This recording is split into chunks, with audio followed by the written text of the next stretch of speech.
आज मैं आपको एक बहुत ही इंपॉर्टेंट थ्योरम बता रही हूँ वेक्टर स्पेस की। ये थ्योरम है जिसका रिजल्ट है ये कहता है कि आप ये प्रूव कीजिए कि dimension of v upon w is equals to dimension of v minus dimension of w। तो जब भी आपको क्वेश्चन इस टाइप से आता है कि आप ऑब्जेक्टिव में भी आता है, कॉम्पिटिशन में भी आता है, इसको रिजल्ट को याद रखिए। जहां पर v वेक्टर स्पेस है, w एक सब स्पेस है v का, तब ये रिजल्ट ट्रू होता है। And this is true only for the finite dimensional vector space V। ठीक है, इधर एक कंडीशन है कि ये जो वेक्टर स्पेस V है वो फाइनाइट डायमेंशनल होना चाहिए, then this result is true. So इसको प्रूव करते हैं इस वीडियो में, हम देखते हैं इसका प्रूफ क्या होता है। तो ये V अपॉन W क्या है ये आपको मैं पहले ही बता चुकी हूँ, जिसका लिंक है डिस्क्रिप्शन में, आप देखिए। V upon W quotient space कहलाता है, क्वोशिएंट सब स्पेस कहलाता है।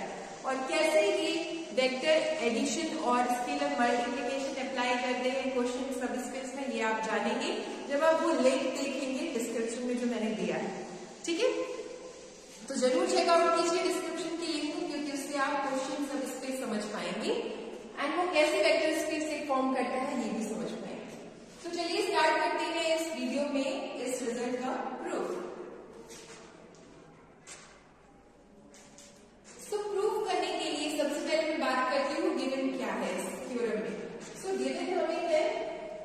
W है, ओके, W जो है वो V का सब स्पेस है, ओके, दिस इज गिवन कि W सब स्पेस है एंड V क्या है, वेक्टर स्पेस है, VF, वो भी फाइनाइट डायमेंशनल वेक्टर स्पेस है।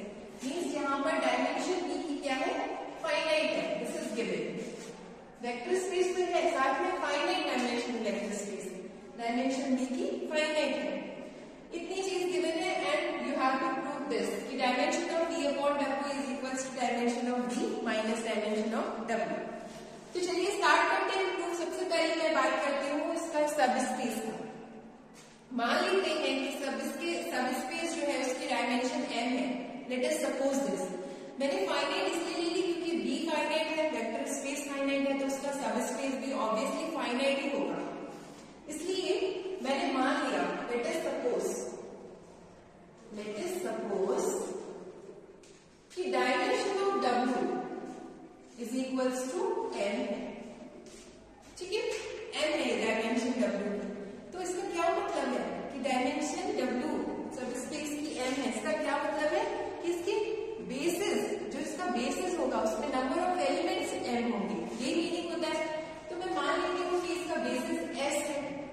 ठीक है, लेट अस सपोज दिस कि इसका बेसिस है जिसका नाम मैंने S दिया है, उसमें कितने एलिमेंट्स होंगे, m। तो मैंने तो ये दिए हैं अल्फा 1, अल्फा 2 से लेकर अल्फा m तक। और ये एलिमेंट्स कहां से आए, ये एलिमेंट्स भी आपके W के हैं। ठीक है, ये S जो होता है वो W का ही सबसेट होता है, तो ये S W के ही एलिमेंट्स है। और m एलिमेंट्स के लिए क्योंकि इसकी डायमेंशन m है, तो ये क्या है, बेसिस है। ठीक है, बेसिस ऑफ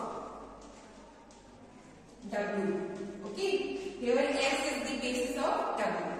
बेसिस की डेफिनेशन मैंने बताई है, इसका क्या मतलब है, S अगर बेसिस है W का मतलब कि S के सारे एलिमेंट्स लीनियरली इंडिपेंडेंट है और ये एलिमेंट्स क्या कर रहे हैं, W को जनरेट कर रहे हैं, ये मतलब है। ठीक है, बेसिस का मतलब है कि दो कंडीशन है हमारे पास, first S is linearly independent and second S generates W। Okay, now S अगर W को जनरेट कर रहा है तो क्या हम इसकी S के एलिमेंट्स को इंक्रीज करके, मतलब S को हम क्या V का जनरेटर बना सकते हैं, S में कुछ एलिमेंट्स इंसर्ट करके। सो this is one of the result कि अगर आपको सब स्पेस का बेसिस पता है तो आप उसको एक्सटेंड करके बेसिस V का भी बना सकते हैं। ठीक है, तो हम क्या करेंगे, यहाँ पर इस S जो S है, ठीक है, तो ये S क्या कर रहा है, जनरेट कर रहा है, इसको जनरेट कर रहा है W को, तो इसको हम इसका एक्सटेंशन कर सकते हैं। ठीक है, so we can extend S to form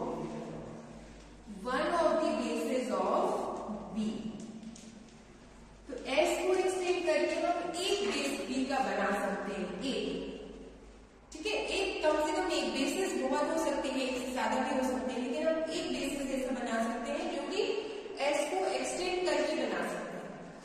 तो हम यहाँ पे मान लेते हैं कि वो जो बेसिस है वो S dash, okay, let it be S dash, और उसमें हम एलिमेंट्स ले लेते हैं। ये तो होंगे because this is an extension of S, तो ये तो होंगे अल्फा एम, ये एलिमेंट्स होंगे। इसके अलावा हम ले लेते हैं बीटा 1, बीटा 2, बीटा एन, ये एलिमेंट्स हमने और ऐड कर दिए, एल एलिमेंट्स, ठीक है। इससे क्या हो गया कि डायमेंशन ऑफ बी कितना हो गया, एम प्लस एन, क्योंकि ये जो हमने बेसिस बनाया है एस डैश को वी का बेसिस है, तो वी का बेसिस है मतलब डायमेंशन बता रहा है वी की, और एस डैश में कितने एलिमेंट्स हैं, एन पहले से थे डब्ल्यू के, और ये एल हमने और ऐड कर दिए, तो ये कितने हो गए, एम प्लस एल हो गया। और हमने एल ही क्यों ऐड किए, फाइनाइट नंबर ही क्यों ऐड किए, क्योंकि वी की डायमेंशन फाइनाइट है, तो हमें फाइनाइट ही एलिमेंट्स ऐड करने थे, तो हमने एल कर दिए, तो ये डायमेंशन वी की कितनी हो गई, एम प्लस एल हो गई, ओके। सो यहां से आप देख सकते हैं डब्ल्यू की डायमेंशन एम है, बी की डायमेंशन एम प्लस एल है, तो अगर हम निकालें dimension of B minus dimension of W, अगर हम ये कैलकुलेट करें तो कितना आएगा, डायमेंशन ऑफ बी कितना है, M plus L, dimension of W कितना है, एम, तो ये एम और एम कैंसिल हो गए, so this is N, okay. So ये वैल्यू एल के इक्वल है, और हमें प्रूव करना है कि यही वैल्यू इसके इक्वल है, क्वेश्चन सब स्पेस के बी अपॉन डब्ल्यू के, तो हम ये शो कर देते हैं therefore we can, therefore we show, क्या शो कर दे कि dimension of B by W is equals to L, ये प्रूव कर देंगे तो ये डायमेंशन इसके इक्वल हो जाएगी, क्योंकि इसकी डायमेंशन L है, इन दोनों का सबट्रैक्शन L है, और हमें इसको इसके इक्वल प्रूव करना है, तो हम इसकी डायमेंशन B अपॉन W की भी L बता देंगे, तो ये इक्वल हो जाएंगे, ठीक है। सो ये प्रूव करने के लिए हम क्या करते हैं, हम ये शो करेंगे कि ये जो हम S1 बना रहे हैं किस टाइप का बना रहे हैं, W plus beta 1, W plus beta 2 से लेकर W प्लस बीटा L। अब हमने ये जो S1 बनाया है ये क्या है, this is the subset of B by W, B by W भी ऐसे एलिमेंट्स होते हैं W प्लस अल्फा 1, जहां पर ये अल्फा या बीटा जो भी कहें वो बी का होना चाहिए, तो यहाँ अल्फा 1, अल्फा 2, अल्फा एम सब बी के हैं, बी बटा 1, बीटा 2, बीटा एल सब बी के हैं, क्योंकि बी वेक्टर स्पेस है, उसी की सब स्पेस है, ये बी अपॉन डब्ल्यू, ये सब उसकी सब स्पेस है, तो ये सब बी के ही है। तो हमें ये शो करना है कि जो हमने S1 बनाया है ये क्या है, बेसिस है बी बाय डब्ल्यू का, क्योंकि इसमें भी एल एलिमेंट्स है, अगर ये बेसिस बन गया बी बाय डब्ल्यू का तो डायमेंशन हो जाएगी बी बाय डब्ल्यू की एल। सो हम अब ये शो करेंगे कि ये जो S1 है वो क्या है, as a basis of B by W। So this is our M, ठीक है, मतलब हमें ये प्रूफ करना है, तो हम क्या प्रूफ करेंगे कि ये जो S1 हमने बनाया है वो ही बेसिस है B by W का, ओके। तो अब हम ये प्रूफ करेंगे कि ये जो हमारा S1 है जिसको हमने बनाया है W plus beta 1, W plus beta 2, W plus beta 3, W plus beta 4, so on W plus beta L, ये जो हमने S1 बनाया है ये भी शो करेंगे कि ये जो S1 बनाया है ये क्या है, basis of quotient space B by W। तो बेसिस बनाना है, बेसिस बताना है तो दो चीजें शो करेंगे, सबसे पहली चीज कि ये जो S1 है लीनियरली इंडिपेंडेंट है, एंड सेकंड चीज कि ये जो S1 है वो B by W को जनरेट कर रही है, यही डेफिनेशन है बेसिस की। तो सबसे पहला पॉइंट प्रूव करते हैं कि ये जो S1 है इसके सारे एलिमेंट्स लीनियरली इंडिपेंडेंट है, ठीक है। तो लीनियरली इंडिपेंडेंट की डेफिनेशन देखते हैं, उसके लिए क्या करना है, आपको स्केलर्स लेने हैं, ये कितने एलिमेंट्स हैं, L, तो L स्केलर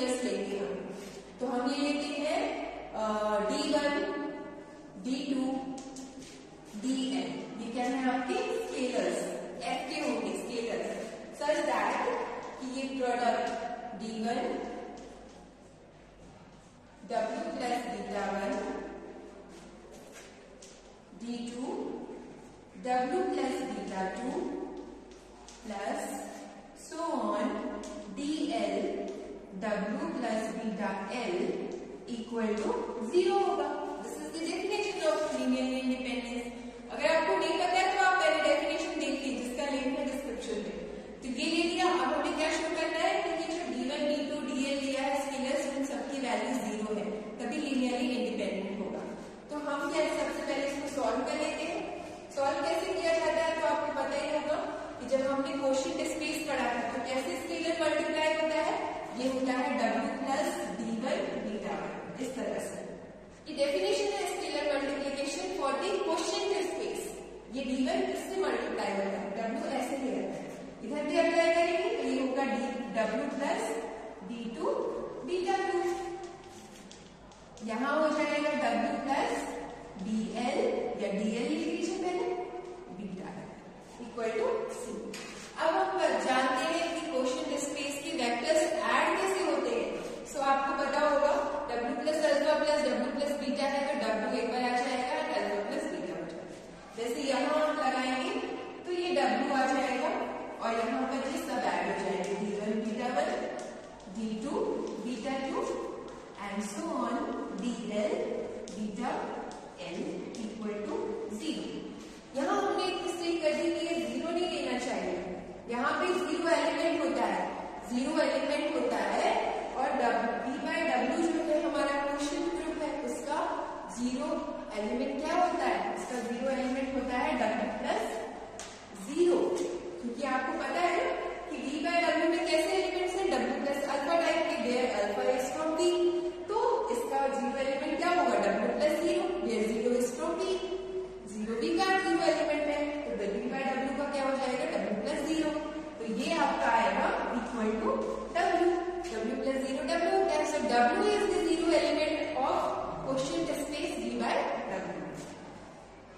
ये इस साइड से आ जाएगा। अब आप देख सकते हैं W में कोई एलिमेंट ऐड किया गया है, वो अगेन W है। इसका क्या मीनिंग है, इसका मीनिंग ये है कि एलिमेंट भी कहां से आया है, W से ही तो आया है, तभी तो वो W दे रहा है आपको equal to. So this implies कि ये जो एलिमेंट है दिस इज फ्रॉम W। ठीक है, ये एक एलिमेंट मानिए पूरा सम है, तो ये W प्लस ये इक्वल W ही है। इसका मतलब कि ये कहां से है, W से। ओके, अब W आपका सब स्पेस है जिसका S बेसिस है। S में कैसे एलिमेंट्स हैं, alpha 1 alpha 2 alpha n। That means हम इसको कैसे रिप्रेजेंट कर सकते हैं, ये भी तो एक एलिमेंट है W का, तो आप इसको रिप्रेजेंट कर सकते हैं किस टाइप से,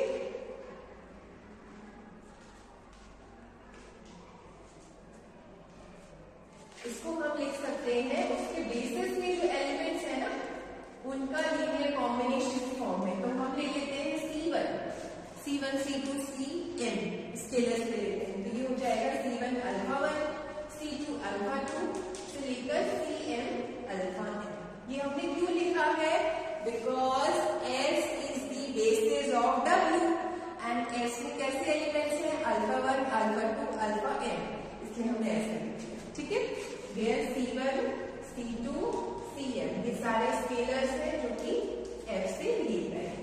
अब हम क्या करेंगे, इनको ले जाएंगे लेफ्ट साइड। तो ये हो जाएगा d1 बीटा 1 d2 बीटा 2 से लेकर dl beta l minus C1 alpha 1 minus C2 alpha 2 से लेकर minus Cm alpha m equal to 0।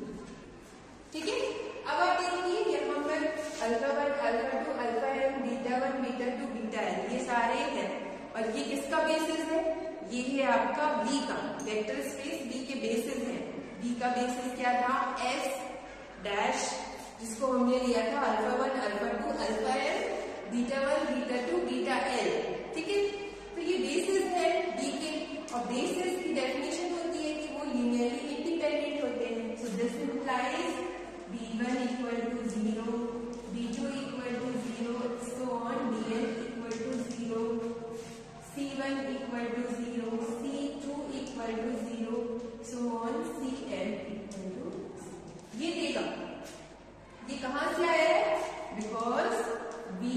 Because जो हमारा S डैश है वो क्या है, बेसिस है। किसका बेसिस है, V का, और S डैश में क्या एलिमेंट्स है, अल्फा 1 अल्फा 2 लेकर अल्फा एल, बीटा 1 बीटा 2 से लेकर बीटा एल, और वही तो ये लिखा है।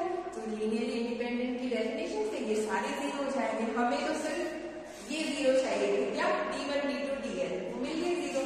तो यहाँ से हमें सिर्फ ये चाहिए था, d1 zero, d2 zero and dl वो मिल चुका है। दैट मीन्स कि ये जो s डैश s1 बनाया है वो क्या है, लीनियरली इंडिपेंडेंट सेट है। ये तो हमें प्रूव करना था कि जो स्केलर्स हमने लिए हैं वो सारे जीरो हैं, वो प्रूव कर चुके। दैट मीन्स कि ये जो s1 है वो लीनियरली इंडिपेंडेंट हो गया। अब हमें ये प्रूव करना है कि ये सिर्फ ये जो s1 है वो v by w को जनरेट भी करेगा, तब ये प्रूफ कंप्लीट हो जाएगा। ओके गाइस, अब हम ये प्रूफ करेंगे कि जो s1 है ये v by w quotient space v by w को जनरेट करेगा। जनरेट करेगा इसका मतलब कि आप v by w का कोई भी एक एलिमेंट ले लीजिए, आर्बिट्री एलिमेंट, उसको आप इसका लीनियर कॉम्बिनेशन लिख लीजिए, ठीक है।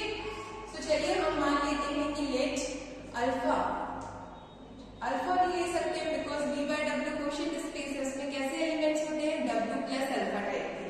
तो आप यहाँ लीजिए w प्लस अल्फा, ये एक आर्बिट्री एलिमेंट हो गया इसका v अपॉन w। अब हम ये शुरू करेंगे कि यही w plus alpha linear combination के फॉर्म में लिख सकते हैं, वो भी किसके एलिमेंट्स के, s1 के। तो सबसे पहले इस अल्फा को आप जानते हैं कि अल्फा कहाँ से आया है, ये अल्फा आता है b से। डेफिनेशन है कि v by w अगर क्वोशिएंट स्पेस है तो ये अल्फा जो है वो आपका b का होता है, और v का जो हमने बेसिस लिया था वो था s1। s1 में क्या एलिमेंट्स है, alpha 1 alpha 2 alpha m, beta 1 beta 2 से लेकर बीटा l। तो मतलब हम अल्फा को क्या लिख सकते हैं, अल्फा को हम linear combination of s1 elements लिख सकते हैं ना। तो हम इसको लिख लेते हैं, मान लेते हैं इसको c1, okay c1 alpha 1, c2 alpha 2, cn alpha m, फिर उसके बाद d1 ले लेते हैं, स्केलर से लेने पड़ेंगे, d1 बीटा 1 d2 बीटा 2 से लेकर dl बीटा l। ये मैंने लिख दिया इन प्लेस ऑफ अल्फा, क्योंकि अल्फा v का है और v की डायमेंशन है m plus l, s1 v का बेसिस है, s1 में अल्फा 1 अल्फा 2 अल्फा n है, बीटा 1 बीटा 2 बीटा l है। तो हमने लीनियर कॉम्बिनेशन लिख दिया अल्फा को, और जहां पर ये c1 c2 cm ले लीजिए या फिर d1 d2 से लेकर dl, ये सारे स्केलर्स हैं and this is from the field f, ठीक है। ये स्केलर्स हैं तो f से होंगे। नेक्स्ट हम क्या करते हैं, इसको c1 alpha 1 c2 alpha 2 plus c1 c3 alpha 3 से लेकर प्लस cm अल्फा m को गामा मान लेते हैं। सिंपल है, इसलिए गामा मान लिया क्योंकि ये जो है c2 अल्फा 2 ये कहाँ है, ये एलिमेंट कहाँ है, आप ये बताइए, ये गामा कहाँ होगा, दिस इज इन w, ये w में होगा क्योंकि w सब स्पेस है b का, w की डायमेंशन m है, उसका बेसिस है s जिसमें अल्फा 1 अल्फा 2 से लेकर अल्फा m एलिमेंट्स हैं, इसलिए ये लीनियर कॉम्बिनेशन में कहाँ होगा, w में होगा। सो ये ऐसा लिख सकते हैं इन शॉर्ट, ओके ये गामा माने ना, लेट्स ठीक है। एंड यहाँ आप लिख दीजिए d1 beta 1 d2 beta 2 and so on dl beta, ठीक है। तो इसको मैंने गामा लिख दिया and this is in w, ये कहाँ है, w में है। सो w प्लस गामा कहाँ होगा, w में होगा, this is equal to w। So ये आ गया आपका w, लिख सकते हैं क्योंकि गामा w में है, this gamma is in w and ये w प्लस गामा हो जाएगा अगेन w, तो ये w आ गया और यहाँ आ जाएगा d1 बीटा 1 d2 बीटा 2 से लेकर dl बीटा। अब हम लगाएंगे definition of vector addition and scalar multiplication of quotient space. सबसे पहले लगाएंगे क्वोशिएंट स्पेस में ही वेक्टर एडिशन की डेफिनेशन। तो इसको आप लिख सकते हैं कैसे, w plus d1 beta 1 W plus D2 beta 2। ये डेफिनेशन है वेक्टर स्पेस में, वेक्टर एडिशन की। किसके लिए? क्वेश्चन स्पेस के लिए। आप देख लीजिएगा डेफिनेशन, अगर आपको नहीं पता है तो आप जाइए लिंक में देखिए, डिस्क्रिप्शन में ये लिख सकते हैं। ठीक है, कहां से लिख रहे हैं? अगर आपको नहीं पता एक बार बता देते हैं। W प्लस अल्फा अगर ऐसा है एंड W प्लस बीटा, ये दोनों एलिमेंट किसके हैं? सबस्पेस। ये दोनों एलिमेंट क्वेश्चन स्पेस की है, तो इनका एडिशन कैसा होता है? इनका एडिशन होता है W plus alpha plus beta. ये जो W है वो एक बार आ जाता है और अल्फा बीटा जुड़ जाते हैं। वैसे ये था, ये राइट हैंड साइड था, हमने इसको ऐसा लिख दिया, स्प्लिट कर दिया अलग अलग, ऐसे ब्रैकेट लगा लीजिए। ओके, अब हम लगाएंगे डेफिनेशन किसकी? वेक्टर स्केलर मल्टीप्लिकेशन की। किसके लिए? क्वेश्चन स्पेस के लिए। तो ये स्केलर्स मल्टीप्लाई कैसे होते हैं इधर मैं एक बार बता देती हूँ कि अगर ए स्केलर है उसको आपने W प्लस अल्फा से मल्टीप्लाई किया है, सो this is W plus A alpha. तो ये जो हमारा स्केलर है वो बाहर आ जाएगा, इसके आगे क्या होगा? D1 W प्लस बीटा 1 हो जाएगा, D2 W प्लस बीटा 2 हो जाएगा, से लेकर DL W प्लस बीटा है। सो ये आ गया लीनियर कॉम्बिनेशन। जो हमने W प्लस अल्फा लिया था उसको हमने लीनियर कॉम्बिनेशन में लिख दिया। किसके? W plus beta 1 W plus beta 2 से लेकर W प्लस बीटा 2। इसका मतलब कि ये जो S1 है वो क्या करेगा? V बाय W को जनरेट करेगा। This implies S1 generate V by W, question space V by W। तो V बाय W जो हमने बनाया, V बाय W जो हमारा क्वेश्चन स्पेस है, उसके लिए S1 क्या बन गया? बेसिस, क्योंकि हमने दोनों चीजें प्रूव कर दी, लीनियरली इंडिपेंडेंस और जनरेट भी। तो ये बन गया बेसिस, बेसिस बन गया तो क्या प्रूव हो गया? बेसिस हो गया। इसका मतलब ये हो गया कि dimension of V by W कितना हो गया? L, क्योंकि बेसिस में नंबर ऑफ एलिमेंट्स कितने हैं? L, तो डायमेंशन भी हो गया V बाय W का L। और हम ऑलरेडी प्रूव कर चुके हैं कि dimension of V minus dimension of W equal to L। तो उससे और इस इक्वेशन से ये प्रूव हो जाएगा कि dimension of V upon W is equal to dimension of V minus